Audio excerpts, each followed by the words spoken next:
Okay, if you go to Japan, you should actually visit Yokohama. And if you visit Yokohama, one place you should visit is the Cup Noodles Museum.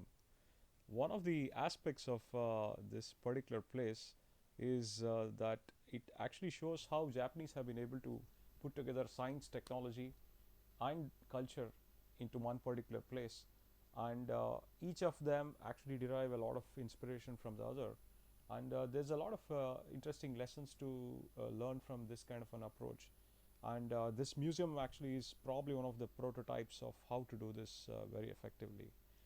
So of course you'll have to pay to go into this particular museum, but it's not very expensive, and since I had a day in Yokohama on my arrival, I thought I'll just go there and explore. And by the way, this is actually extensively kind of recommended place for everybody who goes to Yokohama, because this is very much part of the city, and it also actually is very nicely kind of made, and the whole place is very approachable, kids friendly, and it's truly remarkable that they have been able to kind of create such kind of a structure for something which we find oblivious in our lives, but there is an important lesson here. So once you enter this particular museum, you will see these small cubes, essentially made of glass, very beautifully made. So essentially, they also call it as instant noodle history cube. Okay, the idea is that what they've done is they've kind of made a very beautiful record of each and every noodle packet which was ever created, starting from 1958, which is the time this particular innovation started, and there is a rich history behind this particular innovation, which I'm going to actually tell you in a few minutes. Uh, so once you enter this particular place, you will see that there is a series of kind of noodles packets which have been arranged in these cubicles or in cubes of history.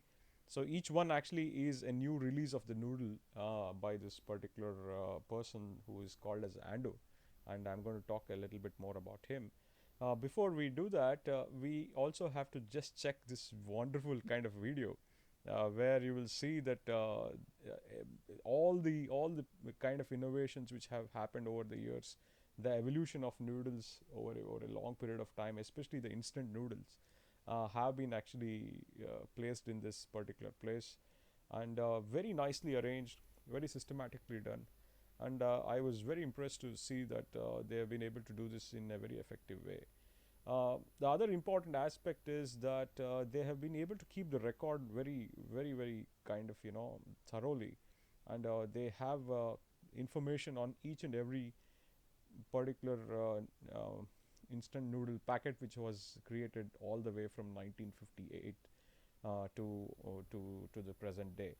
And this is actually a very nice way of keeping records over a long period of time, and very important for the history uh, to, to, to, to be aware of. This picture, I really liked it because I've been able to actually take some kind of a what should I say, a panoramic view of this whole small part of the museum, which is one of the halls in the museum. By the way, this is not the only part of the museum. So starting from this particular point, you can go around all the way to the point at this particular location where the latest brand has been kind of created. And this also gives you the composition of the noodles, what kind of varieties people innovated, and you can see the density increases as you progress from the left to right, indicating that the number of things which went into the noodles also increased, and also the variety within the noodles also increased, which is quite interesting. This is the person who was behind the innovation, and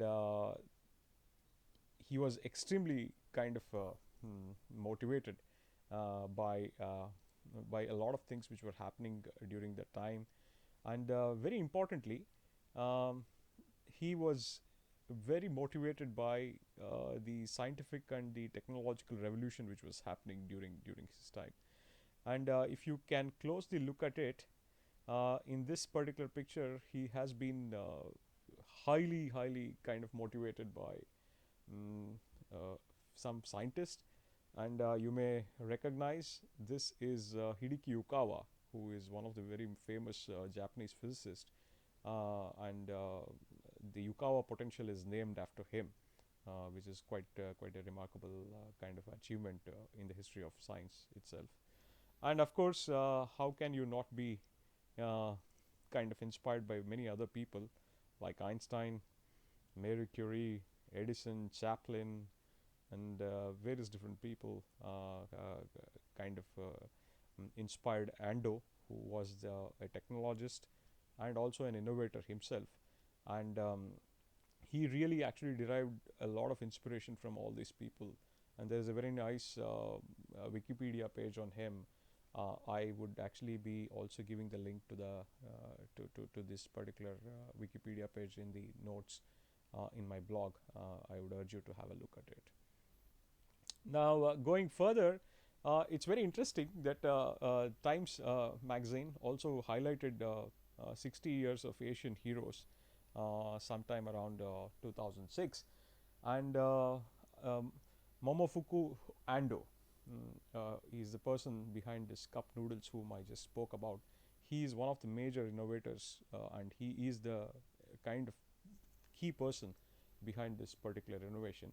And what is interesting is in the same Times magazine page, there is another important person from India, Narayan Murthy, who has also been highlighted.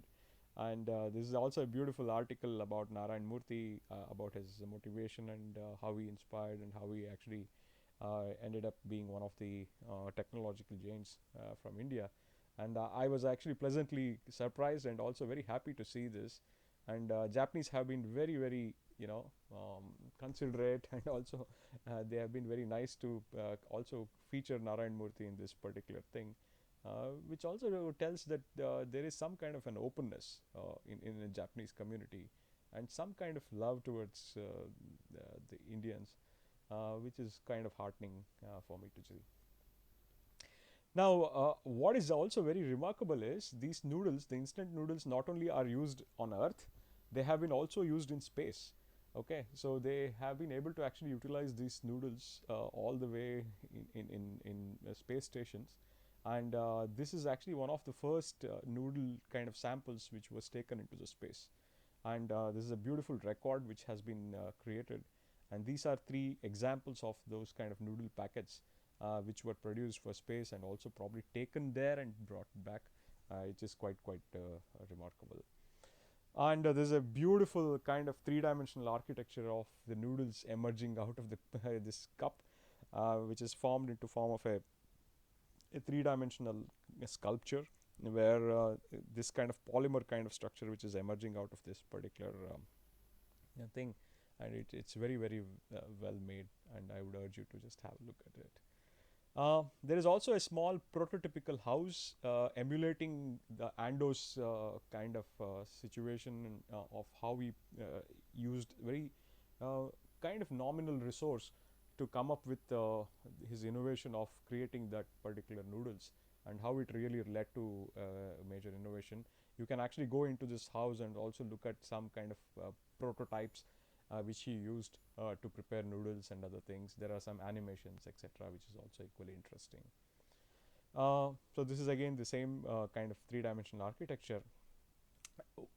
At the end of this particular museum, towards the kind of uh, concluding part of the museum tour, you will also find something very interesting which is called as Noodles Bazaar.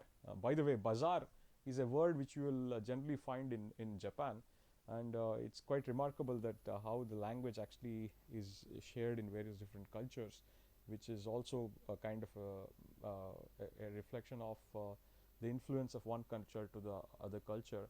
Bazaar, of course, means market, and as you can know, it probably also has its roots in Persian and also in India.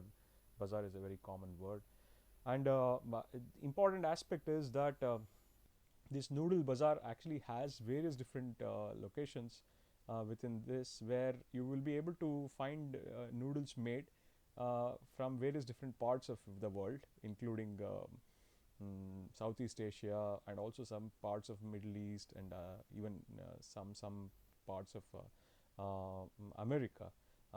And one of the things which I really relished and had during this particular visit was one of the best noodles I've ever had in my life, which actually had ramen noodles with egg and onions, which were fried onions, and also a bit of chicken, all mixed together to form a very very tasty noodles.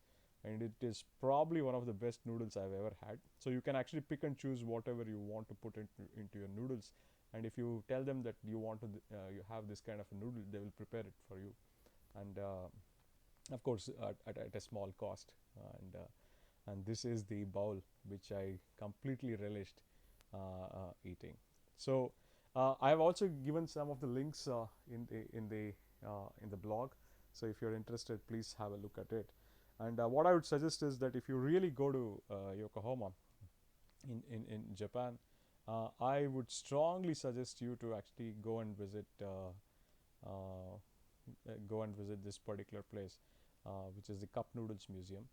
It's quite a remarkable place, kid friendly. So if you have kids, it's also a place you can go. Of course, I was traveling alone, so I went alone, but I thoroughly enjoyed, and I spent maybe more than 2 hours in this particular place. And you can also explore if you are around. Bye bye.